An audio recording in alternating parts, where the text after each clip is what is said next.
આજરોજ વલસાડ નગરપાલિકા ફાયર ટીમને કોલ મળેલો કે નેશનલ હાઈવે 48 ડુંગરી રોલા પાસે એક ટેન્કરમાં આગ લાગેલી છે, કેમિકલ ભરેલું છે એવી.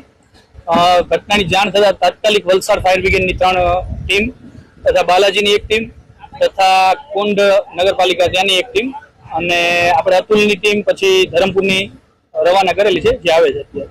અને કુલિંગની પ્રક્રિયા ચાલુ છે. આગ થોડી કંટ્રોલમાં છે, પણ હજી કુલિંગની પ્રક્રિયા બીજી ચાલુ છે. કોઈ જાનહાનિના સમાચાર હજી છે નહીં અત્યાર સુધી. ગાડી અંદર ઓઇલ ભરેલી એવી જાણકારી આપેલી છે.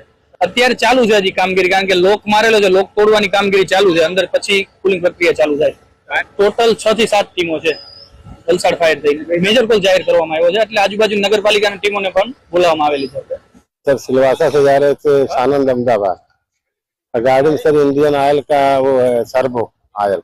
क्या अब सर चलती गाड़ी में कोई पीछे से हमको वहाँ गया, गाड़ी रोकी, तब तक आग नीचे से आग मैंने जल रही थी और उतर के देखा नहीं, तब तक आग पूरा नीचे नीचे से फैल गई। अब सर कैसे लगी ये तो नहीं मालूम, क्योंकि गाड़ी चल रही थी। अब आगे से तो लगी नहीं, आगे लगती तो हमको मालूम पड़ता। गाड़ी में था एक मेरा नाती लगता है, वो था उसमें। किसी को चोट वोट लगी है? नहीं सर बच गए।